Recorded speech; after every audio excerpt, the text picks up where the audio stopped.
Number 1. Where. Chirta. Where. What. Sir. What. How.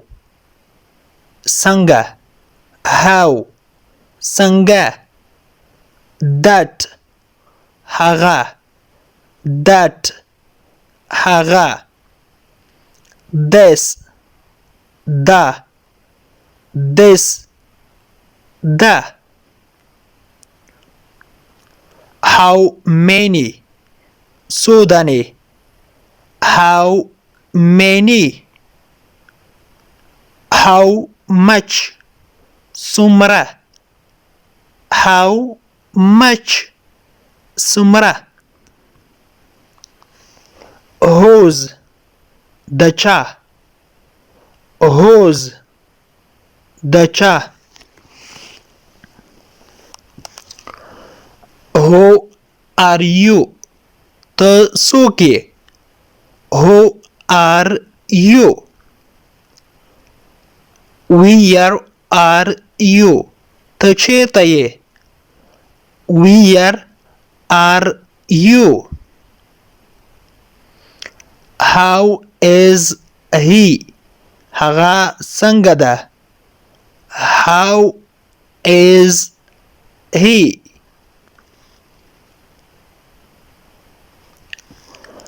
Where were you? The chirtawe. Where were you? How do you know him? The haga sanga pejane. How do you know him?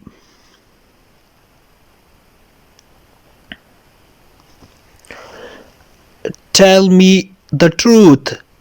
Mata richtya waya. Tell me the truth. Mata richtya waya.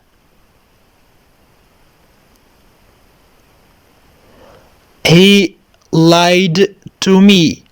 Haga mata dروغ ویل. He lied to me. It is not like this. دا ډول نه ده یا دا رقم نه ده. It is not like this.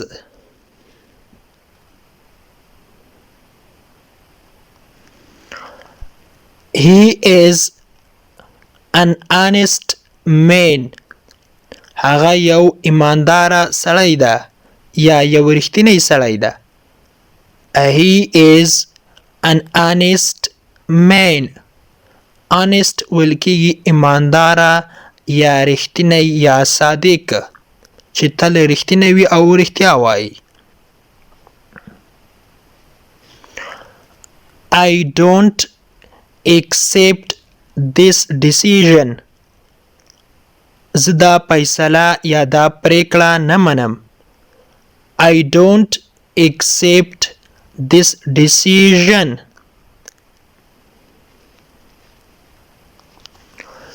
What will you do? ته به څه وکړې؟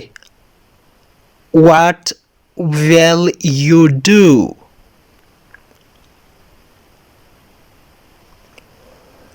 I am full.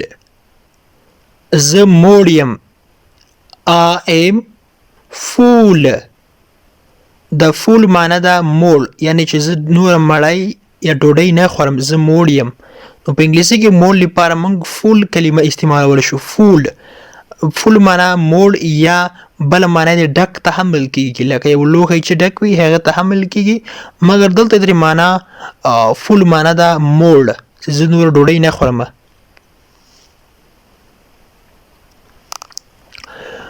What did he say? هغه څه وویل؟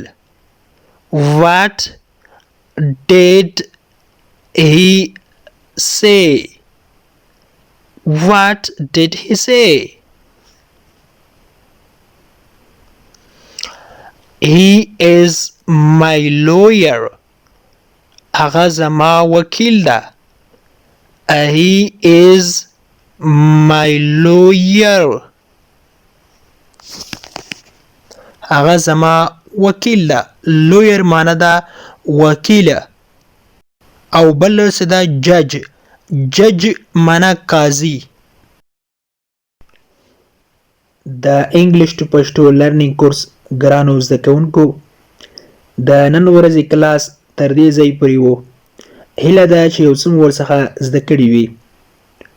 که غواړئ چې انګلیسي ژبه په سیمپل ساده پښتو ژبه کې زده کړئ نو مهرباني وکړئ زموږ انګلیش ټو پښتو لرنینګ چینل در سره سبسکرایب کړئ او تر څنګ یې د بیل آیکن ووهئ او بیا په آل کلیک وکړئ. دې سره به زموږ هر نوی کلاس چې موږ یې روزانه اپلوډ کوو تاسو ته په خپل ټایم در ورسیږي. او که چیرته کومه غوښتنه نیوکه یا پیشنهاد لرئ نو مهرباني وکړئ موږ ته یې په کمنټ باکس کې پرېږدئ. تر بیا چې زه حاضرېږم تر هغې مو په پاک رب سپارم. هر چیرې چې یاست الله مو مل شه.